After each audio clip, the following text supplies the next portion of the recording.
Let's get started. So I wanted to talk about a couple of announcements.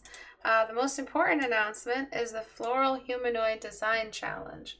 What is that? It is a community challenge that I'm currently running. And it is just a way, all the community challenges are ways to help you guys fill up your portfolios with interesting character designs and illustrations that you might never have worked on or done has you not been part of a community. It's a way that the community gives back to you, basically helps you get your foot in the door with building a portfolio, knowing where obviously other than the million other ways it helps you with 14-day challenge, critiques, the benefit of critiques all around, but it also helps you identify where your weaknesses are in your skill set. So which textures you're not great at, which are you good at gestures? Are you not confident enough with clothing or hair or whatever you might render that might come up in a community challenge. So community challenge is like a test of your skills and what you're capable of pulling off and try, in order to find that out. It's not a way to, deny whether or not, it's not a way to, it's not an opportunity for fear of failure to take over and not let you try. Everybody should try them because, everybody who feels ready anyway, should try them and get the benefit of having a more enriched portfolio that's full of variety and narrative. So usually all the community challenges are full of narrative. They're full of storytelling, which is the best part about illustrations. It's the thing that gets people to come back to your portfolio. It's the narrative of it. It sticks with you, the story. Like I remember that one illustration and how that character was there in the background. Wow, I wish I knew more. I wish I knew what this was about. So that's what these community challenges are all about. There is reward. The winner gets a portrait studio copy. They get free brushes. They may win a private tutoring session with me, a portfolio review, which is just me looking at your current portfolio, helping you diagnose it. It's an hour-long portfolio session with me, live on a Discord call with me with screen share. And the winner also gets to sit with me on the day that I critique the other floral humanoids and just introduce themselves to the community, to YouTube, and just talk with us about their journey and what their opinions are on the art that is submitted and their own critique of their own work. So that should be very fun. And I was browsing through Instagram. I'm not sure if somebody shared this with me or if I found it and shared. I have no idea. But I think I found it and shared it. And I thought it is just the perfect example of what Floral Humanoid Design Challenge is all about. So if you don't know what it is, go to istebrak.com and click on the Reddit icon here. This is also where I grab stuff to critique for those who want to get their work critiqued. This is where you go. You submit here, you join Reddit. Reddit's really easy to use. And it's right pinned at the top, the Floral Humanoid Design Challenge. Read through it. There's a quick little checklist of stuff to make sure you hand in. There's a little narrative paragraph, no more than 250 characters, that just basically describes your character and what their role is in their what's the word, ecology? No, in their ecosystem, and what their flower is. And you get to choose 1 to 2 flowers, and you basically do what this amazing artist did to it. I don't want to open Instagram because it forces me to log in and then needs a verification code or some other cancerous crap. I just took a screenshot of their name. So they're called Nenufara on IG. Make sure you guys go and give them a follow. They're just delicious subsurface scattering. But I was not told to, or this is not a promotion or anything. I just think that this is amazing and I just wanted to share it. So yeah, be inspired right now. Be inspired. Look at the background. It's nice and simple. It's exactly what I'm going for. And if you want to know what other people have posted in the past, go to my YouTube video history and look up Floral or Humanoid, and you can see the previous time we did this challenge. And it was just as fun. So I hope a lot of people submit. I hope a lot of people join. It's going to be super fun applying all the subsurface to all the petals you guys design. So remember, try to add a background if you can. But remember, this is a blurred background. It's hardly there. It's just there to create space, which is what you guys should be doing. Announcement number 2, equally important, is my masterclass, which will be released either on May 1st, maybe not, because the design challenge, the Floral Humanoid Design Challenge, will most likely be due on the 3rd of May. So I don't want it to overlap with the announcements for the masterclass. So the masterclass may be released June 1st, right here. It's a full 14-day challenge companion masterclass. It's everything you wish you knew about portraits and everything you didn't know you wish you knew. It is the complete collective, just it's just everything I know about portraits and what I'm always talking about and the most important lessons, and it's just completely refined over years and years of private tutoring and teaching. I've been teaching for over a decade, and it's everything that I know about portraits, everything that I've learned. It comes with brushes, a PSD file of the tutorial itself, which is right here. It's basically everything that goes into painting this face from scratch. And I will be rendering this face a little bit more, adding a polish, kind of possibly a fully rendered version. It's pretty rendered, but I just wanted to polish it a little bit more and record that as well and add it. And I can keep adding videos to this pack as updates on Gumroad. I'm still not 100% sure if I will be doing it on Gumroad or not. But you get the PSDs, the brushes I use, you get the time-lapse, the full video, time-lapse Patreon, and you get a 5,000 word, fully written bullet note summation, sort of, as much of a summary as 5,000 words can be of the video. So you have a written version of the tutorial on the side as well to help organize your thoughts, organize your approach, lists to go through, to walk through on how to paint a face if you're a list-oriented person or more technical in that respect. Then you have a grayscale to color tutorial in that pack as well. So the tutorial is in grayscale, and then you have a separate tutorial that's an hour and a half to 2 hours of transferring from grayscale to color and painting from color, creating swatches, understanding where different skin tones come from. It is basically everything you're looking for if you want to perfect portraits. I hope it is anyway. You've seen me teach on Critique Hour, and you've seen me do all this, but there's a lot of off-screen stuff that I've learned while doing private tutoring, and I feel like it's time for me to push this towards the public and give people that the access to that kind of refined portraiture. And it's a very long tutorial video, which is why I recommend taking it in pieces.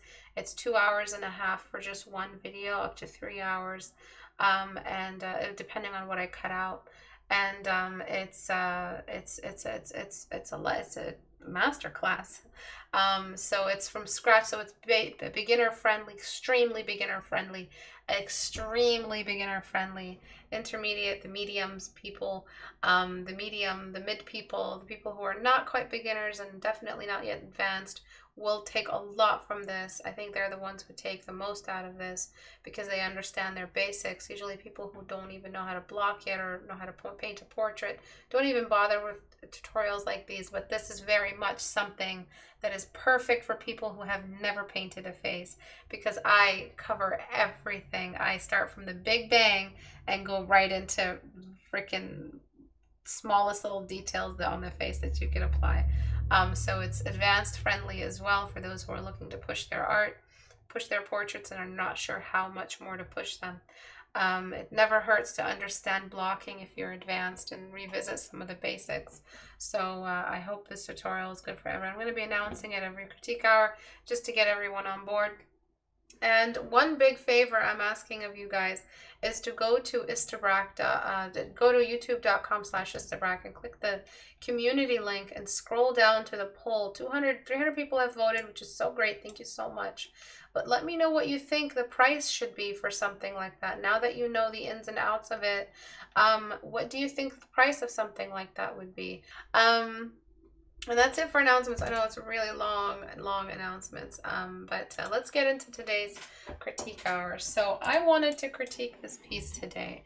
So many mistakes, and I want to make this as difficult for you as possible.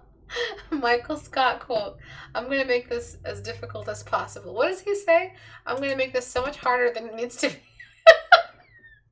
I love you, Michael Scott. I'm going to really make this hurt for this artist.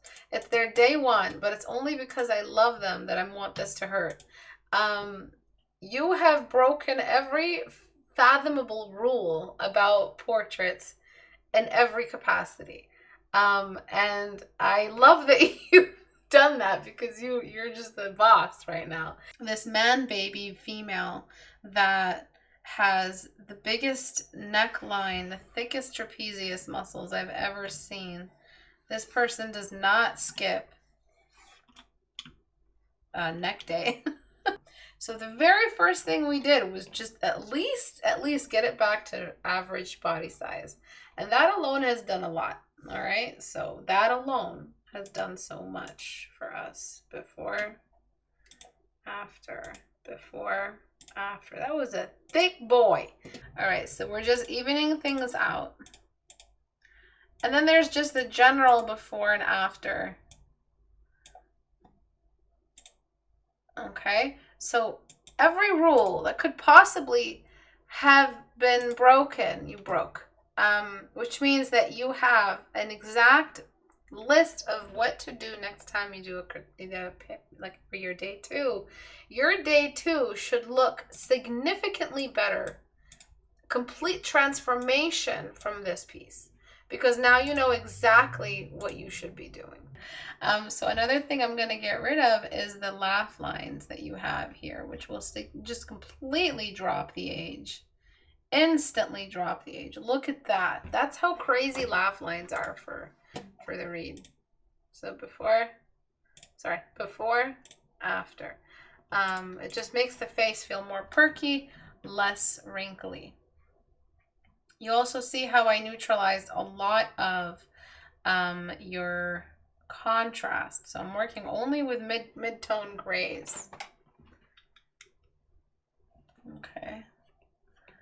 And what else?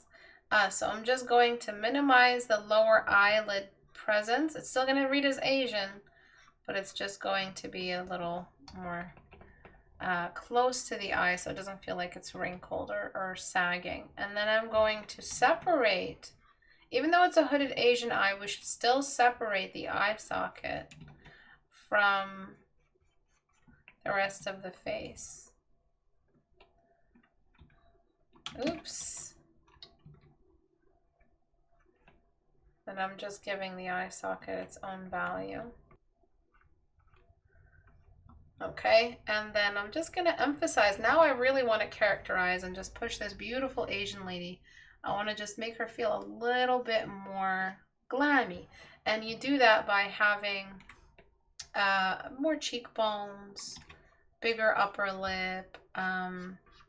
It's just find the features that define Asian beauty, which is that really huge eye, the downturned cat eye, the cheekbones that frame them, the flat eyebrows that hang low and frame the eyes, almost as if the eyebrows just wing out a little bit. That's the stuff I want to start pulling from here. And then for the mouth, I just want it to look a little less dirty from that blocking and just blend it out a little bit. And over blended lip is a what? I say that over blended lip is what? We noobs doesn't deserve to have fun yet. No, you don't. You doesn't deserve it. It's a well-rendered lip. That's right. An over-blended lip is a well-rendered lip, meaning over-blended. Blend the lip. Obviously don't blend to delete, blend within reason, but blend way more than any other feature because the mouth is very mushy and very pliable and it's flexible to talk and eat and do everything you need to do with it. And it should not look like it's made out of cartilage and shouldn't look like it's made out of bone. There's no bone in the lip. So you want to blend it to represent that. And there's the 2 cylinders of the lip. Cylinders are great for representing meat and flesh. So the arms, fatty arms, chunky people, female curves, thighs, that's all cylinders. Cylinder is great for that human organic read. So learn your cylinder, do cylinder studies. This is like, it feels like I'm rushing through all these fundamentals, especially because I'm tutorial production mode. So I like going into detail, and I go into a lot of detail in that masterclass. So it feels like I'm rushing through all this stuff. So I'm sorry if I am. I only have an hour, have less than 10 minutes left to do this.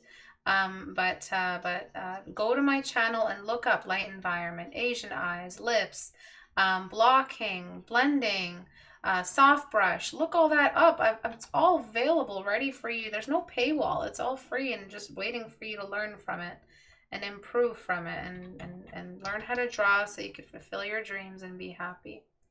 So you can see how we delayed the contrast so much, but because we delayed it, it looks damn good now.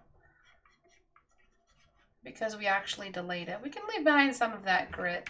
I'm going to detail the eyebrows just a bit by catching the outside color and dragging down so that we're not actually painting eyebrows. We're making a mess and then blending it away so that we create the illusion of texture. Look at that. Now we have growth in the eyebrows without overburdening the focal point with too much detail. Don't add a crease. Remember that radial shading crease business that I do? Skip it for Asian eyes. Asian eyes don't have that crease. They have more of an indication of the eyeball underneath, not a direct outline. Okay, so if you want to make her feel even more feminine, filter, liquefy, you really just gotta shrink that jawline.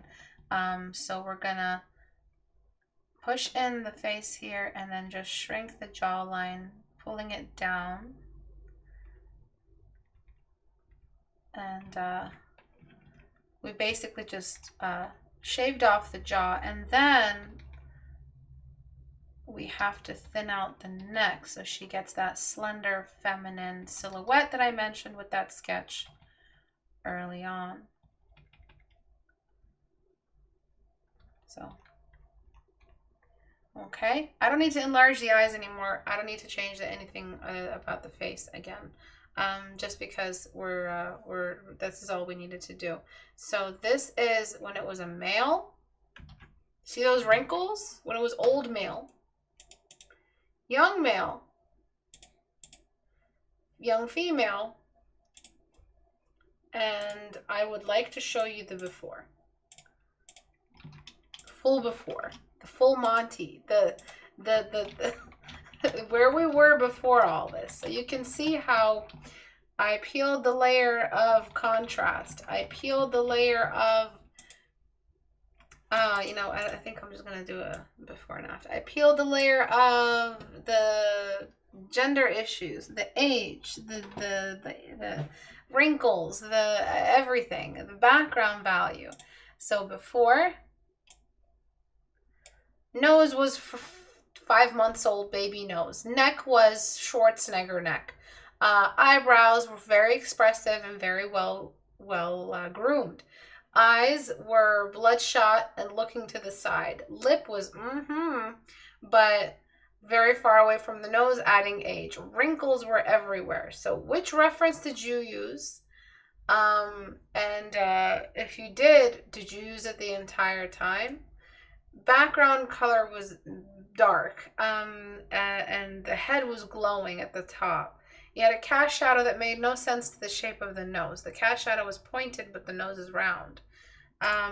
Lots of stuff, and this is, you know, obviously we went through many layers. It's why I preserved the layers for you guys, because I wanted to show you the layers that I had to peel in order to get to this. So we had this before and after if this is what you wanted. So before, after, we kind of just evened out the anatomy. Do you guys see what I'm saying? Before, we got rid of the thick ass neck and the sharp jaw, which made no sense to the ethnicity and the features you were going for. And then we got rid of the age and added contrast, so it reads as either female or male or androgynous, but definitely a different age at least. And then we made it more feminine by shrinking the jawline, keeping the eyes large.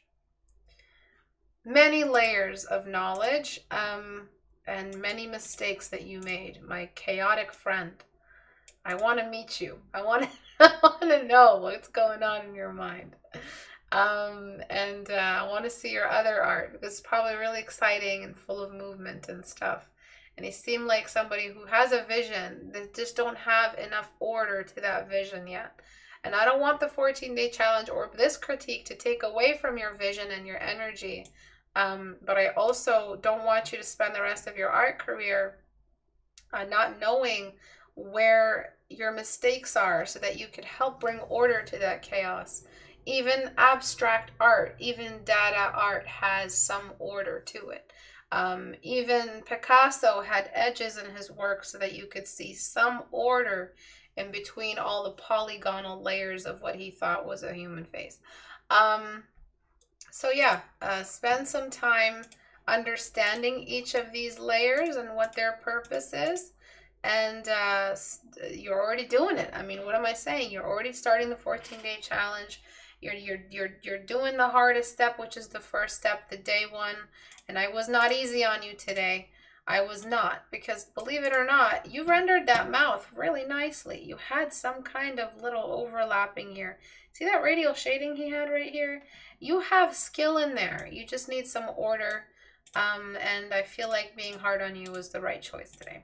But if it wasn't, there's a comment section and you can just tell me to fuck right off. Thank you everyone for watching today. I hope today opened up your eyes and kind of shows you what the 14-day challenge is all about. It's facing the worst fear as an artist, which is no, I'm not gonna render the ears. We don't need to. It's about facing your worst fears as an artist and taking that very difficult step to getting better, which is getting critiques. So congratulations to this artist that you are going to graduate the 14-day challenge. You will, and you're going to get better and you're going to be amazing at it. Remember to check the community. So go to istebrak.com, click on the Reddit community here, and check for the pins at the top. One of the pins is the Floral Humanoid Design Challenge. Make sure you guys check that out. It's really fun. There's some people already submitting floral humanoids. I have to just scroll down a bit to see them. They're really, really cute. This is a morning glory.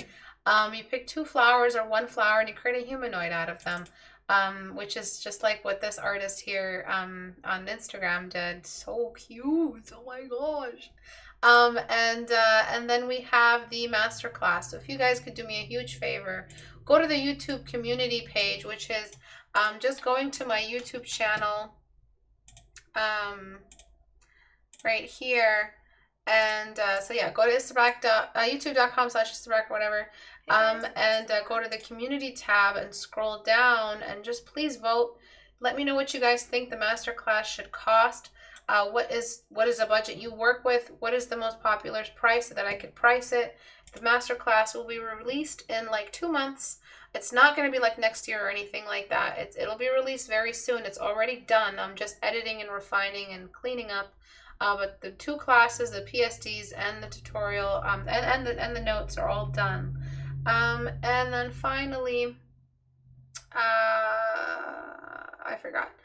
Thank you guys for coming today. I'll see you guys on the next critique hour at 5 p.m. Eastern time on Thursday.